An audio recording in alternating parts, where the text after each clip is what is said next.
Today I want to talk about something that takes place in the online buying, selling arena that a lot of people don't talk about.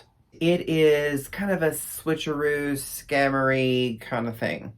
And it works in many different ways. It works in groups, it works in individual people trying to scam one another. It works in big, mega kind of scams.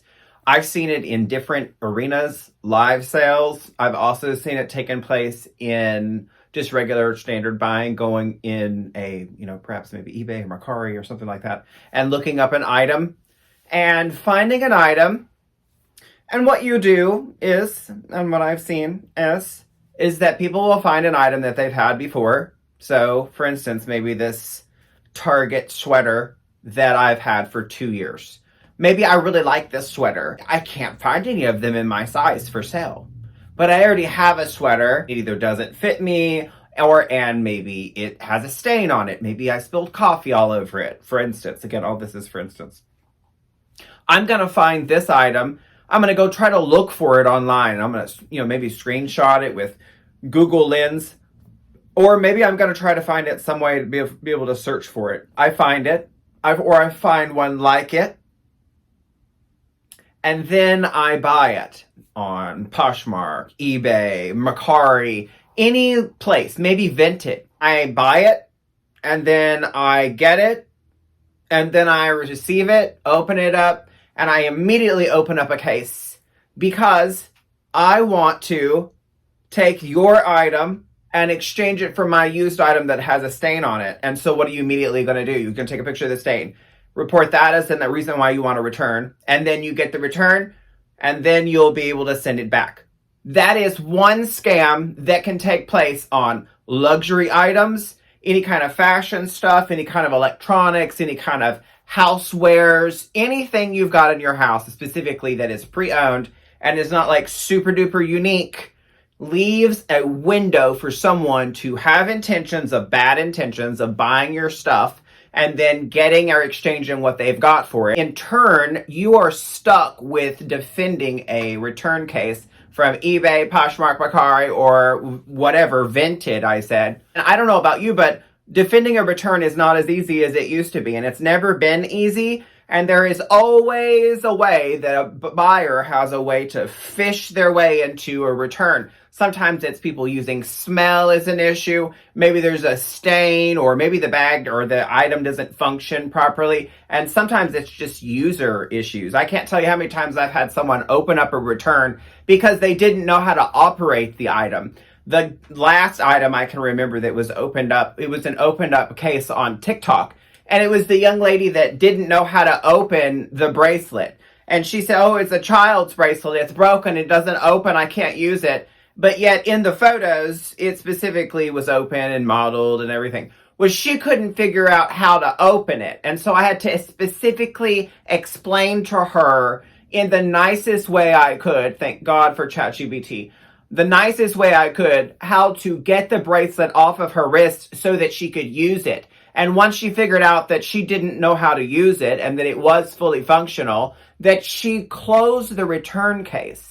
And that was a case that I probably would have never won because I couldn't prove at the time how that it worked. And I couldn't prove to, TikTok or a third party how this worked and how the buyer was, just willfully ignorant, because that's how people are sometimes. People are sometimes so fucking stupid that unfortunately they get the item, they don't know how to use it, or they think it's broken, or they break it trying to authenticate it.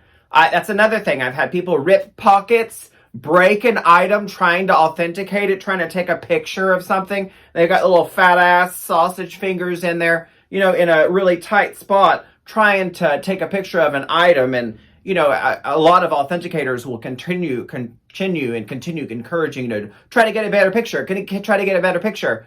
This is the reason why when I do authentication, I require that you send it into me so that I can see it, look at it, I can feel it with my own hands.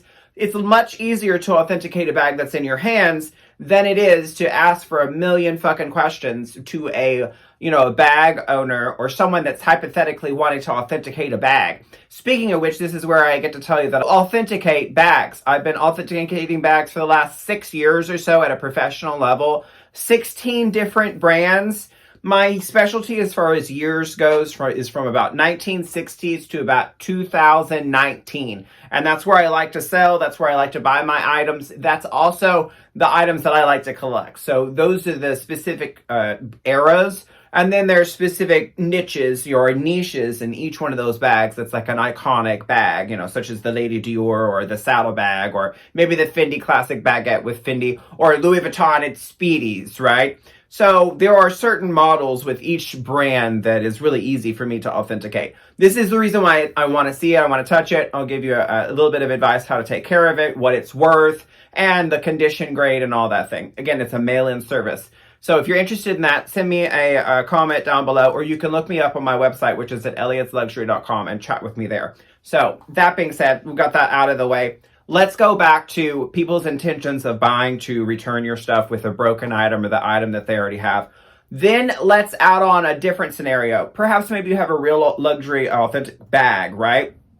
And the bag that you have is real. And they were going to take that same bag and they're going to return it with a bag that is faux.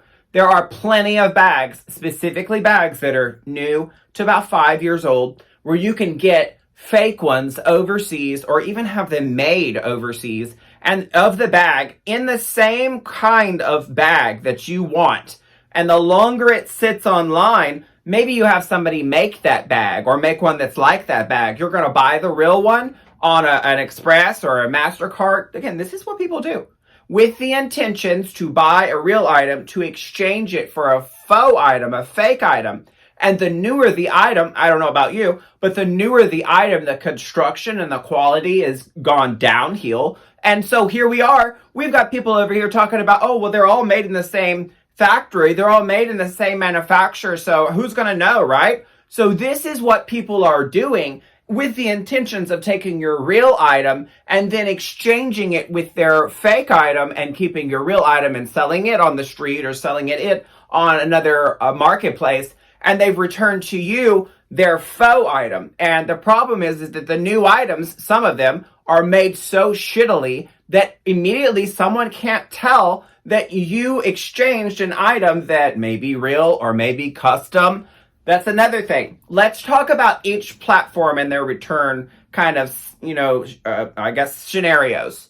With eBay, you have eBay's Authentication Guarantee Program. And that is for bags that are as follows. Not customized, so they can't be painted, they can't have alterations, they can't have any kind of alteration. So if you know there's an alteration to the bag, so maybe you painted the interior, you painted the hardware, maybe you redid the corners, maybe you redid the inside, maybe it's a really super vintage bag. These are things that will go through eBay's authentication. They're going to look it up. They're going to look at it. They're going to look at, are very, very picky. They have cock-blocked so many of my sales before that at this point, when I do list items in my eBay store, I just say all of them are customized because I've been upset so many times where a buyer has wanted an item. I've explained the item in full, showed it live, told them, look, it's been repainted, but it's in really great condition. Look at the photos. I showed them literally stitch by stitch on this 20 or 30-year-old bag that's probably really rare, or it could be a custom color. There's plenty of people that are cool with a custom color bag. Maybe it was originally white and somebody painted it purple, blue, black, maybe green with polka dots. Maybe it's got rhinestones on it. There are plenty of people that like to customize the bag out here today. So as long as the bag is authentic and it's been customized, it is still legal to sell. And it's still within policy on Poshmark to sell. And within eBay to sell as well. So as long as it can be authenticated, even though it's customized, it is legal to sell in the United States. Sometimes eBay's authentication, which is called AG for short, will cock block the sale and they'll be like, no, we can't approve this. And they send the buyer a message that says this item is approved and it's authentic. However, we can't cover it under our eBay authentication guarantee, which is basically like eBay and Entropy, Legitmark, a legit app, legit Grails, all of those places saying, yes, it's real. And so what it's worth is literally, it's real right now, but as soon as you take it home in a year from now, we don't really know. There's an expiration date on all of these authentication certificates. All of them. They all write off a lot of liability. So they're going to certify it for a year. Some people do it for three months. Sometimes it's 6 months on these authentication companies. And this is just kind of the thing that you consider. It's like, okay, well, it was authentic 3 years ago that I bought it. Why is it not authenticated now? And there's been scenarios on Reddit where somebody has bought something, kept it for 3 years, and all of a sudden it's not authentic anymore. It's like, what the fuck? I haven't done anything to except for use it, and why is it not authentic now? And sometimes it's because of the way you wear it. Sometimes because people start cutting shit out of it. So people start cutting tags. Or you wear a serial code completely out of a bag. Because these are things that happen. And people don't take into consideration that you wearing the bag and over-wearing it sometimes can make it to where it's not 100% authenticatable. And I haven't talked about this, but, authentication is done on a point system. If, you've got, 8 out of 9 items that all match up perfectly, but one item is missing. So maybe you're missing your strap. Maybe you altered something. Maybe something's taken off of the bag, but all the other main components are there and everything else is perfect and it matches up with all the other bags of that era. And we're going to give you a best guess scenario, right? Because that's all these authenticators are, is the best case scenario. And so if that's the case, then if you've got 8 out of 9 items right and they all work, then that item seems to be authentic to us. And this is our opinion. It's authentic for now. And so it's going to be authentic for a year. Maybe they change their mind and technology progresses. And that item that they gave you 8 out of 9 is now at a 6 out of 9. And now it's like, oh, well, we can't authenticate this anymore because it's out of our time frame. And it was authenticated back then, but now it's not authenticated. See, these are time-based kind of authentications. Same thing goes with eBay authentication. And if you're, in my opinion, it is supposed to be 1 year, I'm pretty sure, from the authentication. Now, after 30 days, after 6 months, after a year, I have only been able to get an authentication that was authenticated a year by all different kind of companies from Poshmark. And that was that $4,800 Christian Dior bag that I bought from Valentina, which is on Poshmark. And her business name is Chasing Brands on Poshmark. And we'll talk about this more in depth in the future. But this is the kind of situation where I was sold something that was authenticated. I kept it for a year, didn't list it, didn't sell it. I kept it in my collection, and it ended up being not authentic. And that was 2 years or a year later, unfortunately. That was my last transactions on Poshmark, was me getting a 4,000 plus bag that I put in my collection for over a year, and it turned out to be not authentic. And it went through Poshmark authentication, had an entropy certificate. It had all the things that we are all told as consumers, oh yeah, it's cool, just bid. And that's exactly what happened. I was bidding, and I was buying a fake bag. And unfortunately, the seller disappeared, and now she's all of a sudden reappeared, and she started to list stuff on Poshmark. We'll get back to that at another time. Again, I'm not forgetting. But these are the kind of scenarios where it's like a gotcha and then a return kind of situation. And I've had this happen to me. I've seen it all over Reddit. I've had other people come to me in the last 20 years of, the switcheroo. And it could come down to some dumbass sweater like this that costs, I think, $35 at Target, brand new. And it's just somebody that wants to get it for free or get it from you and exchange it.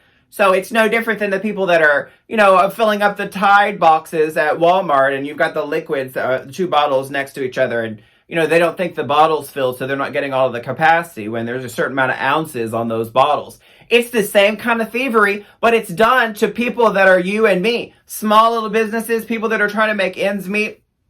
Maybe you're just trying to sell stuff that you don't need anymore. And honestly, if somebody really wanted it and I didn't need it, and it was something that was really low value, I'd probably just fucking give them the damn thing. But this is the same kind of scenario that also goes on live shows. So let me give you some more hypotheticals. You're watching Whatnot right now in a show that you have a Fenton Dove figurine, and it just so happens that there's somebody selling on Whatnot a Fenton Dove figurine, and yours is cracked, but theirs is not, and you get theirs off of Whatnot for $25 or $30, and then all of a sudden you pull the one that you've got off from the same shelf that was mass produced back then, that's Fendi, and all of a sudden you are returning the crack one, and you've got the one that's been replaced. Again, this is just small little things that you're getting and people are getting for free by fucking over other sellers and other independent places out there because you can't prove it. The same thing goes on Amazon. So let's think about this right now. You have an item that you've had for about 6 months that blows out. All of a sudden, Amazon is not going to return it. The small business owner, who wants to talk to the small business on Amazon? Because who cares about them, right? Because that's everybody's mentality, is who cares about the small person, right? Oh, fuck that. We'll just go to straight to the main source, right? So let's go to Amazon. You want to return something that you bought 8 months ago that you know you broke, that you destroyed, and now you're going to go buy that same model because it's still available and it's next day shipping. Well, you're going to put that old item in there and you're going to put the new item in the Amazon thing. All of a sudden, you're going to start scamming people on shipping, right? That is what people do. It's the same scenario, and people start using this in mass. And then all of a sudden, people wonder why, people come and get your neighbors. The neighbor is now, the neighbors are being raided by the police. It's from stupid, petty crimes like this. And as shitty the economy gets and as hard as times get, this is the things that people are doing, petty scams and sometimes felonies, to get passed on other people out there. And so I've seen it. I've had it done to me. Recently this year, I've had someone do this on a small Louis Vuitton wallet with me, and they returned a Christian pamphlet instead of actually my Louis Vuitton wallet in my box. And I was lucky to get my money back from eBay on that. But what if it had been a $20,000 bag? What if it had been recently an $8,000 or $10,000 bag that I had just sold? I just sold about 200 handbags in 10 days on eBay. It brought about $70,000. And at this point, I've gotten really, really good reviews. I've gotten really, really good feedback. I've had one person, unfortunately, that doesn't know how to use eBay, and they gave me a bad negative feedback, but they put good seller. And so I've been fighting them tooth and nail with the revision feedback to get them to be able to change their feedback. And so I have a negative feedback now on eBay because someone just was ignorant and didn't know how to use the system, which is too bad. But that's another thing about eBay feedback. And I think that a lot of people are kind of starting to realize that eBay has started to stop really caring about eBay feedback. Like, they want you to leave feedback on there so it looks more real. I've always been like, worried about eBay feedback and, worried about if there was good or bad. And honestly, I couldn't really care as much anymore because I really feel like as long as you're responding, you have an opportunity to respond. And you didn't used to be able to have an opportunity to respond. And some people on eBay are just fucking ignorant, y'all. And so unfortunately, they don't know how to use eBay. They don't know how to work it. They don't know the rules. They don't care. They just think that they'll recreate an account. That's how they treat eBay. They don't treat it as important. And the same thing goes with these other platforms. So if you can create an account easy, it's really easy to get in, really easy to buy, really easy to scam someone. And there are certain scenarios where you don't even have to log in or have an account, say with Poshmark, and you buy an item, and that item is not on an account on Poshmark. They're just buying it off the Google search engine. And so that's another opportunity for people to scam that item. They're looking for your item on Google, and you can find so many items like that. This is something that you need to be wary of and think that you need to be watching out for. I try to take photos and video, and I like to do everything live when I'm shipping my high-end items. And a lot of the items that I do sell when I'm selling, I like to authenticate live, and then I will ship them live. And this alleviates me, for one, being accused of selling a fake item, two, me damaging the item or shipping it incorrectly. And it also makes the customer feel more reassured that they're getting a real item. Now, I understand not everybody's a live seller. I know everybody is, not like me, and they're not type A personality. But what I can tell you is you start doing recordings, brief recordings of all of your purchases, or just record your wrapping and the items that you are selling on these days when you're shipping them. And you can give your platforms timestamps, when it happened, when you shipped it, the condition it was in, all of these things. You can protect yourself specifically if you're making sure that you're getting a signature, you're putting insurance on these items, because I can't tell you how many times I've heard from a reseller that said that they were a professional, and they'll come to me and complain, oh, well, my item got stolen, and I had no idea that I should put insurance on my items. And it's just like, no shit, Sherlock. And then it boils down to, well, I didn't have it in my margins. I didn't think about that. It was worth the risk. I've been doing it this long. And all of those are excuses. It's just like, oh, let me play, the, want want song, on my violin for you. But again, you live and you learn, you get scammed, and then you start, getting bitter, and you start to get better because you've been fucked over at some point or another. I think we've all been scammed before, and so I don't even have to. We will get there, okay? We will get there. So make sure you subscribe, please. You'd be surprised on how many people that are watching me that are not subscribed. Thank you for all the new followers. I appreciate you. You are seen. I do take a look at all of my analytics. And if there is anything that you specifically want me to cover and it appeals to me, then I will definitely try to cover these things. I think the next part of this kind of segment and things I will lead into is going to be how to get a return, and is going to be how to fight a return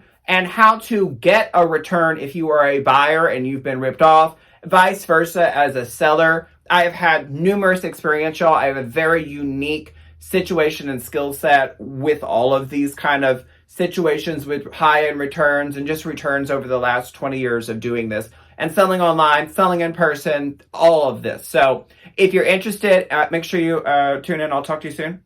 Have a great evening.